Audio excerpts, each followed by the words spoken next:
Morning my dear friends. आज मैं आपके सामने प्रेजेंट हूँ स्टैंडर्ड 12 चैप्टर नंबर फर्स्ट का सेकंड वीडियो लेके। आपका रिस्पांस बहुत अच्छा मिला, राइट, इसीलिए तुरंत सेकंड वीडियो अपलोड करने जा रहा हूँ।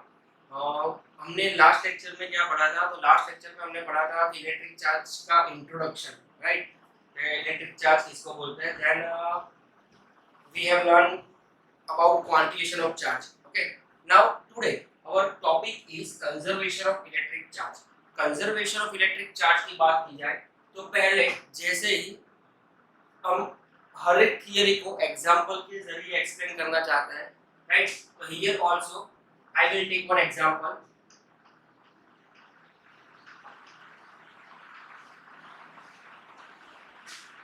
राइट, तो आपका जो एग्जांपल है as shown in figure, there are two identical sphere A and B which are connected by a conducting wire.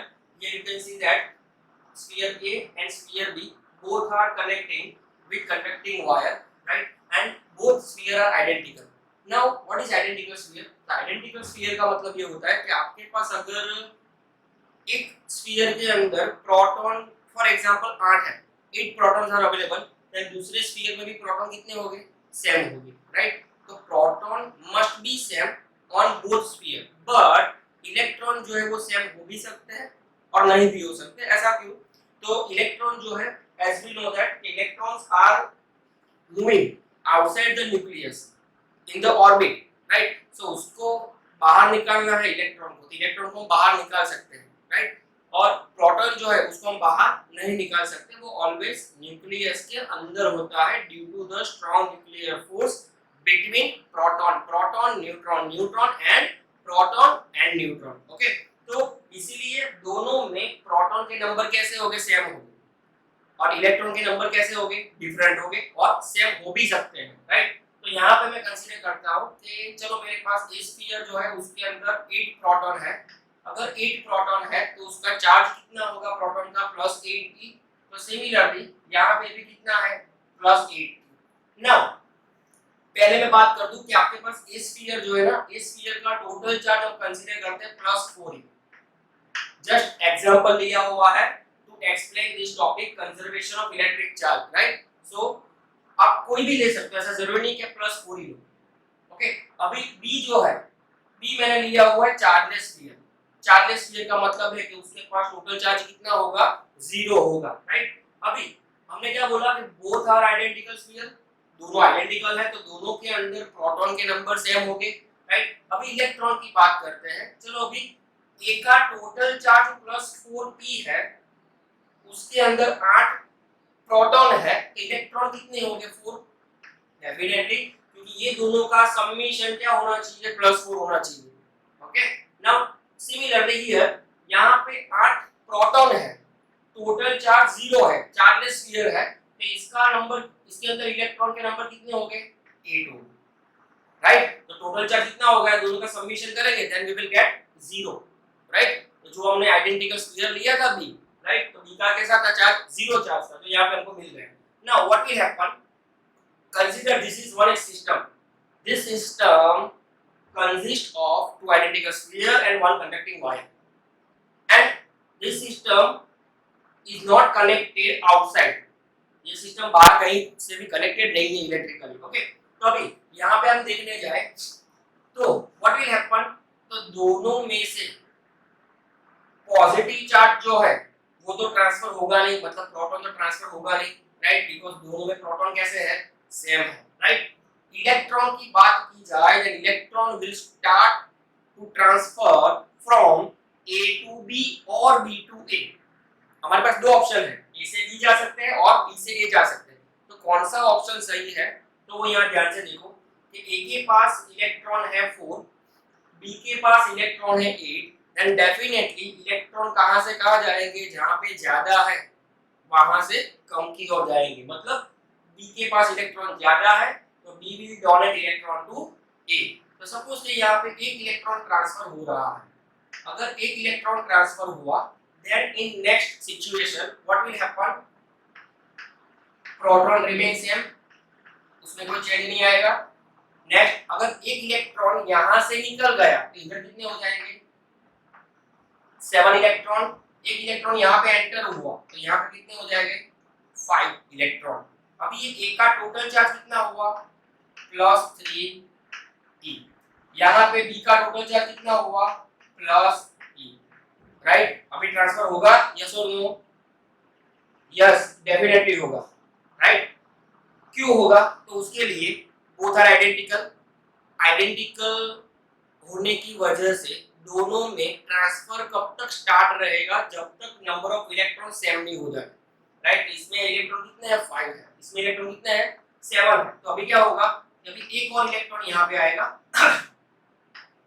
एक और इलेक्ट्रॉन बी से ए जाएगा, देन व्हाट विल हैपन, यहाँ पे 8 प्रोटॉन तो है ही तो उसमें नो चेंज। यहाँ पे देखने जाओ तो 7 में से एक इलेक्ट्रॉन निकल गया तो कितना बचा 6 इलेक्ट्रॉन। यहाँ पे 5 इलेक्ट्रॉन थे, एक इलेक्ट्रॉन रिसीव किया तो कितना हो गया 6। अभी ए का टोटल चार्ज कितना होगा +8e - 6e, then we can say that +2e। यहाँ पे +8 - 6 सिमिलरली +2e, राइट। अभी मुझे ये बताओ कि अभी इलेक्ट्रॉन ट्रांसफर होगा? नहीं। क्यों नहीं होगा? बिकॉज़ दोनों में आप देख सकते हो कि दोनों के पास इलेक्ट्रॉन के नंबर कैसे है सेम है, राइट। नंबर सेम है then electron will not transfer. चलो अभी ये फर्स्ट सिचुएशन जो थी, फर्स्ट सिचुएशन के अंदर पूरी सिस्टम का टोटल चार्ज कितना था, मतलब ए स्फीयर का चार्ज प्लस बी स्फीयर का charge, that charge will be +4e + 0, मतलब +4e चार्ज था सिस्टम का। सेकंड सिचुएशन में टोटल चार्ज कितना था तो +3e + e, answer will be +4e। Third situation में टोटल चार्ज कितना है +2e + 2e, मतलब +4e। ओके, तो यहां पे हम देख सकते हैं कि सिस्टम का टोटल चार्ज जो है रिमेन कांस्टेंट, लेकिन उसकी कंडीशन क्या होगी? तो condition is that our system is not connected outside electrical, right. हमारी सिस्टम जो है वो आइसोलेट होगी, राइट। तो अभी मैं इसका स्टेटमेंट लिख रहा हूं, बाद में हम आगे बढ़ेंगे। तो पहले चलो स्टेटमेंट की बात की जाए। तो स्टेटमेंट में देखो कि अगर हमारे पास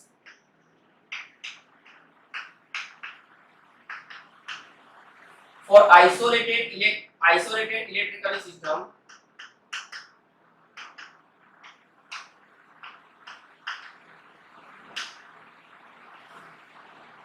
total charge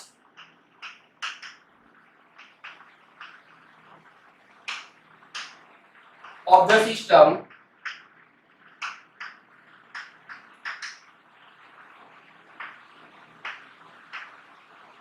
remain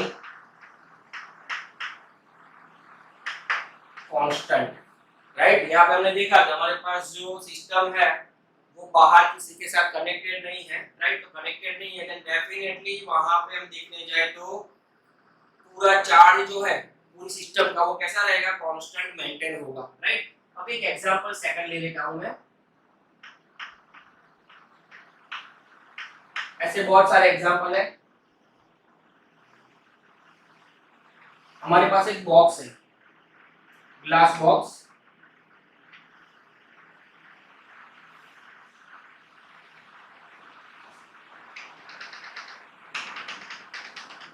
ये ग्लास बॉक्स का इनिशियल चार्ज 0 है,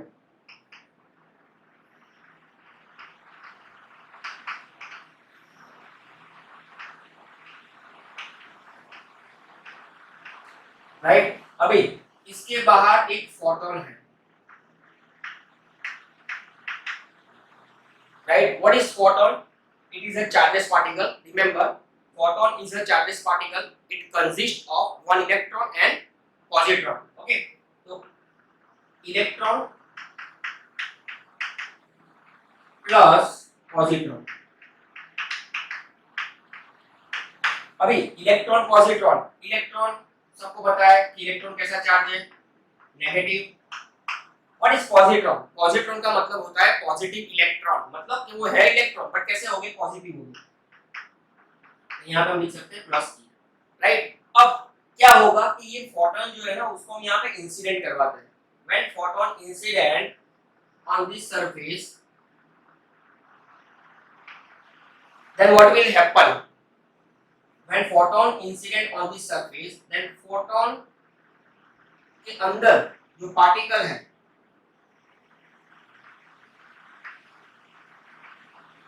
वो दोनों पार्टिकल कैसे हो जाएंगे, अलग हो जाएंगे, मतलब positron and electron will separated, right. तो पहले आप देखो सिचुएशन क्या थी कि पहले आपका बॉक्स इधर था, फोटोन इधर था, ये पूरी system, here system consist of photon and glass box, total charge will be 0। बाद में हमने क्या किया, फोटोन को बॉक्स के अंदर एंटर करवाया। When photon enter on the box, at that time positron and electron will separated। तो अभी आपके पास क्या होगा, टोटल चार्ज कितना होगा, प्लस ई माइनस ई, मतलब 0 प्लस 0, मतलब हियर यहाँ पे भी क्या हुआ, initial total charge and final total charge.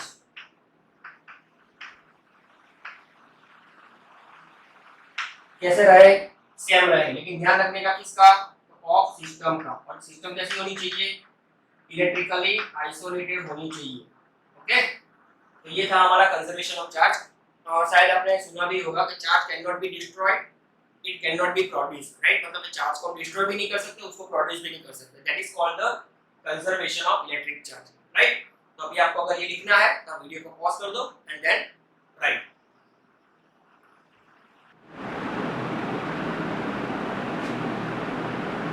चलो अभी हमारा next topic charging by induction, right. मतलब कि हम स्फीयर को या कोई ऑब्जेक्ट को कैसे चार्ज करते हैं, राइट, कैसे उसको चार्ज प्रोवाइड करते हैं। तो उसमें हमारे पास total 3 methods are available. First one is with physical contact, second one is without physical contact and third one is friction, right. तो उसमें से हम फर्स्ट मेथड की बात करते हैं कि विद फिजिकल कांटेक्ट, उसमें से कैसे चार्ज इंड्यूस होगा, राइट। ये एग्जांपल सेम जो लास्ट टॉपिक में हमने लिया कंजर्वेशन ऑफ चार्ज में, उसमें ही है, उसका ही है, राइट। तो आप यहाँ पे देख सकते हो कि आपके पास इनिशियली बी के पास चार्ज कितना था, 0 था। जैसे ही प्रोसेस हुई, after process we can say that charge of sphere B that is +2e, मतलब यहाँ पे 0 चार्ज था, यहाँ पे कितना हो गया, +2e। तो ये मेथड को हम क्या बोल सकते हैं, with physical contact, because here we are connected to sphere, here we are connected one charged sphere and one uncharged sphere by a conducting wire। Okay, तो यहाँ पे आपके पास B के पास 0 है, तो यहाँ पे B के पास कितना आ गया, +2e। so we can say that here our charge B is, our sphere B is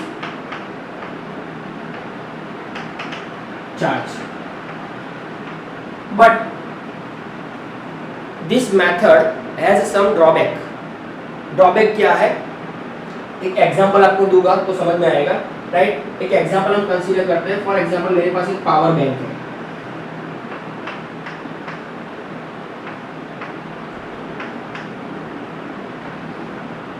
और एक मोबाइल है, राइट। दोनों की कैपेसिटी सेम है। For example both are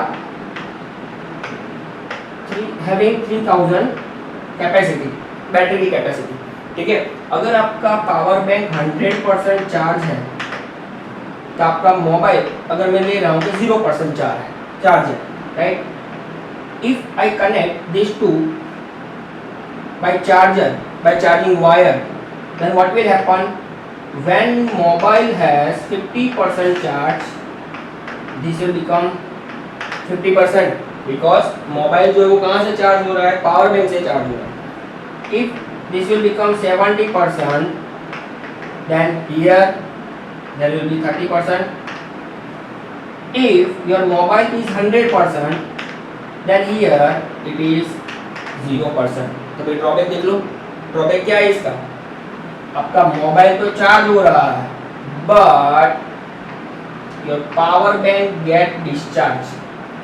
Here in example also you can see that B is charged from 0 to plus 2e, but your A sphere will uncharge plus 4e to plus 2e. Okay. Now second method. second method की बात करें तो second method है हमारी without physical contact. वो भी बहुत simple है.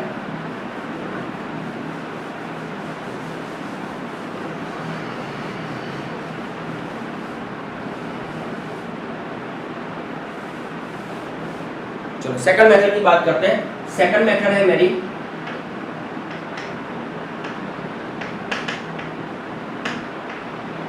Without physical contact.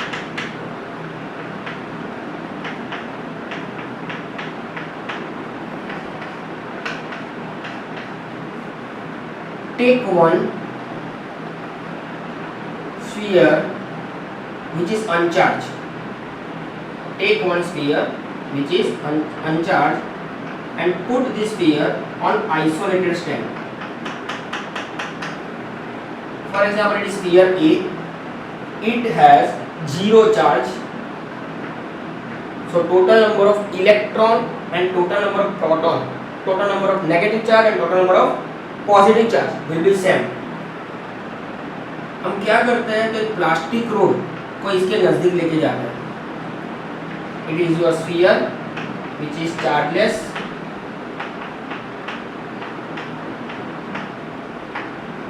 यहाँ पे आप एक प्लास्टिक रोड को लेके जाते हो और प्लास्टिक रोड जो है वो नेगेटिव चार्ज प्लास्टिक रोड है.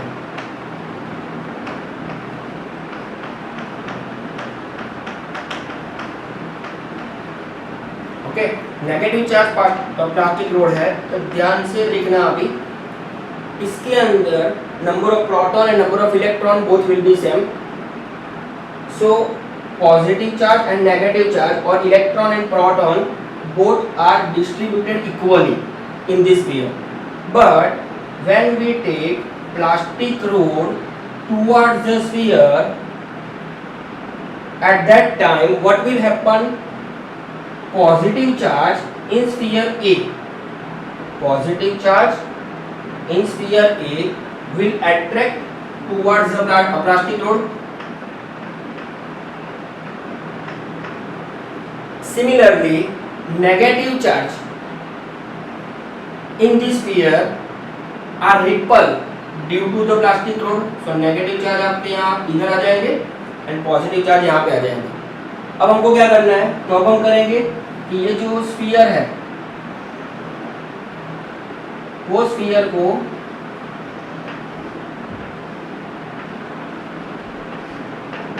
आप कनेक्ट करते हो अर्थ के साथ, उसका ग्राउंडिंग कर देते हो, अर्थिंग कर देते हो. राइट, ध्यान से देखना प्रोसेस कैसे हो रही है. यहाँ पे अभी इसका चार्ज 0 ही है, इसको हम कनेक्ट करते हैं अर्थ के साथ. As we know that earth is a big conductor. Big conductor का मतलब ये हुआ it will donate number of electron और it will receive number of electron from sphere. Right, तो यहाँ पे जैसे ही हम अर्थ के साथ कनेक्ट करते हैं, अर्थ के साथ कनेक्ट करोगे तो क्या होगा कि इसके अंदर ऑलरेडी ये इलेक्ट्रॉन यहाँ पे पहले स्टॉप थे. इलेक्ट्रॉन यहाँ पे स्टॉप थे. राइट, उस पर रिपल्सन तो लग ही रहा था लेकिन यहाँ से बाहर जाने का उसके पास कोई रास्ता नहीं था. लेकिन जैसे ही हमने उसको कंडक्टिंग वायर से अर्थ के साथ कनेक्ट किया then what will happen, electron को रास्ता मिल गया बाहर निकलने का. इलेक्ट्रॉन बाहर क्यों निकल रहा है? Due to the repulsion. Right, electron को रास्ता मिल गया बाहर निकलने का. देन क्या होगा कि इसमें जितने भी इलेक्ट्रॉन है सब कहाँ पे चले जाएंगे? अर्थ में चले जाएंगे. राइट, तो सब इलेक्ट्रॉन अर्थ में चले गए. तो आपकी नेक्स्ट फिगर जो है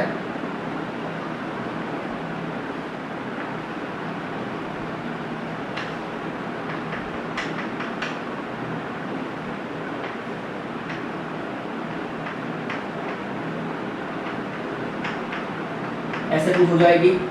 जैसे ही वो अर्थ में चले जाते हैं, सारे इलेक्ट्रॉन यहाँ से अर्थ में चले जाते हैं, तो हम क्या करते हैं, ये कंडक्टिंग वायर को रिमूव कर देते हैं। जैसे ही कंडक्टिंग वायर को रिमूव करोगे तो आप यहाँ पे देख सकते हो कि इसमें टोटल चार्ज कितना है, 4 प्लस मैंने दिखाया हुआ है, राइट। 4 प्लस दिखाया हुआ है तो उसका टोटल चार्ज कितना हो गया, +4 ही हो गया, राइट। अभी हमारे पास चार्ज जो है उसकी प्रॉपर्टी है, चार्ज को आप कोई भी ऑब्जेक्ट पे रखते हो ना, then what will happen, charge equally distribute हो जाएगा, राइट। लेकिन यहाँ पे चार्ज अभी इक्वली डिस्ट्रीब्यूट नहीं है। Why? Due to the attraction between negative charge which are inside the plastic rod and positive charge which are inside the sphere, right। तो यहाँ पे इक्वली डिस्ट्रीब्यूट करने के लिए आप क्या करोगे, इक्वली डिस्ट्रीब्यूट करने के लिए सिंपल हम प्लास्टिक रोड को रिमूव कर देंगे।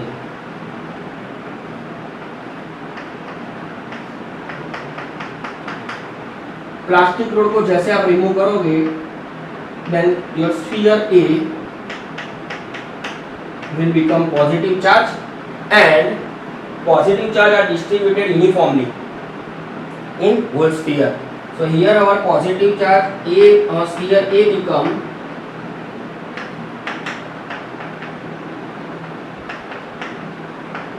positive charge, right। Now figure draw करनी है तो सिंपल वीडियो को पॉज करो एंड फिगर ड्रॉ कर दो। हम आगे बढ़ते हैं, नेक्स्ट जो हमारी थर्ड मेथड है,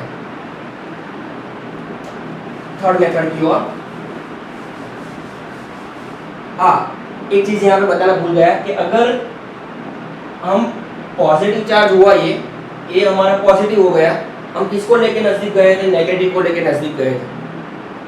अगर आप ऐसा बोल रहे हो कि सर मुझे तो पॉजिटिव नहीं करना है, मुझे नेगेटिव करना है, ये स्फीयर जो है उसको मुझे पॉजिटिव नहीं करना है, मुझे नेगेटिव करना है, तो क्या करोगे आप, सिंपल किसको नजदीक लेके जाओगे, पॉजिटिव चार्ज स्फीयर को। ए को नेगेटिव चार्ज करना है तो पॉजिटिव लेके जाना है, ए को पॉजिटिव चार्ज करना है देन नेगेटिव को लेके जाना है, ठीक है। तो ये चीज ध्यान रखना, उल्टा रहेगा हमेशा। If we want to make a sphere positive then plastic rod will be negative. इफ a sphere we want a sphere become negative that plastic rod will be positive, right। तो ये चीज माइंड में रखनी चाहिए। चलो अभी उसके बाद थर्ड जो है, थर्ड मेथड हमारी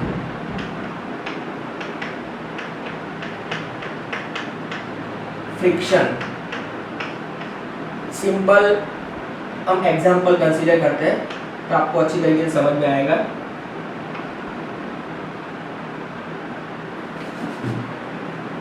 हम जब छोटे थे तब एक प्रैक्टिकल करते थे रियल लाइफ में, बट उस टाइम पे आपको ऐसा लगता था कि ये कुछ जादू जैसा हो रहा है, राइट। वो प्रैक्टिकल कौन सा था, सिंपल आपके पास जो प्लास्टिक स्केल है, प्लास्टिक स्केल को आप डायरेक्टली नोटबुक के पेज के नज़दीक लेके जाओगे तो वो अट्रैक्ट नहीं होगा, राइट। बट अगर आप वो प्लास्टिक स्केल को अपने हेयर पे रब कर रहे हो, फ्रिक्शन करवा रहे हो, राइट, तो क्या होगा कि जैसे ही आपने रब करने के बाद पेज के नज़दीक लेके गए स्केल को, तो उस टाइम पे वो पेज अट्रैक्ट होगा टूवर्ड्स द स्केल। इसके पीछे का कंसेप्ट क्या है, ध्यान से सुनना, कि आपके पास जो प्लास्टिक स्केल है, राइट, वो प्लास्टिक स्केल इनिशियली चार्जलेस है, देन व्हाट विल हैपन कि जैसे ही आप अपने हेयर के साथ रब करते हो, then what will happen at that time we can say that कि जैसे ही रब किया then definitely electron will transfer, और we can say charge is transfer from one place to another place, means scale to our hair और our hair to scale, right. तो initially charge कितना था, 0 था, लेकिन जैसे ही प्लास्टिक स्केल को आपने रब किया तो उसमें क्या हुआ, चार्ज इंड्यूस हुआ। तो फिर बाद में क्या होगा कि जैसे ही आप वो प्लास्टिक स्केल को पेज के नज़दीक लेके जा रहे हो तो वहाँ पे इलेक्ट्रिक फील्ड जनरेट होगी, राइट, और वहाँ पे अट्रैक्शन वाला दिखाई देगा, राइट। तो that is our third method friction. तो फ्रिक्शन में भी आप ये कर सकते हो, बट उसके लिए कंडीशन है कि आपके पास हमारे जो हेयर है वो ड्राई होने चाहिए, हमारे हेयर जो है वो ड्राई होने चाहिए। क्यों ड्राई होने चाहिए, एज वी नो दैट कि ड्राई है तो वहाँ पे फ्रिक्शन ज़्यादा लगेगा, वेट है तो वहाँ पे फ्रिक्शन बहुत कम लगेगा, राइट। तो फ्रिक्शन ज़्यादा करना है हमको। फ्रिक्शन क्यों ज़्यादा करना है? फ्रिक्शन जितना ज़्यादा होगा उतना ही चार्ज ट्रांसफ़र जल्दी होगा और उतना ज़्यादा चार्ज ट्रांसफ़र होगा। ओके, तो आज हमने दो चीज़ पढ़ी, एक तो conservation of electric charge and second one is charging by induction. उसमें भी हमारी तीन मेथड थी, with physical contact, without physical contact and friction, right. अगर आपको ये वीडियो पसंद आया है बच्चा पार्टी, तो आप लोग क्या करो, just like, subscribe and share करो। ये चैनल इसलिए स्टार्ट की गई है because right now due to the situation of कोविड-19 some students are not getting, right, उसको पढ़ने के लिए अगर ज़्यादा स्टूडेंट पढ़ पाएंगे, इसीलिए मैंने ये चैनल स्टार्ट की हुई है, राइट। तो जो भी नीडी स्टूडेंट्स है उसको प्लीज़ ये वीडियो शेयर करो तो वो लोग भी आपकी तरह लर्न कर पाए। और मोस्ट ऑफ वीडियो अभी मैं 12th के ही रखूँगा बिकॉज 12th स्टैंडर्ड की बोर्ड की एग्ज़ाम जो है दैट इज़ इम्पॉर्टेंट, जो मार्च में हेल्ड होगी। Okay, thank you so much.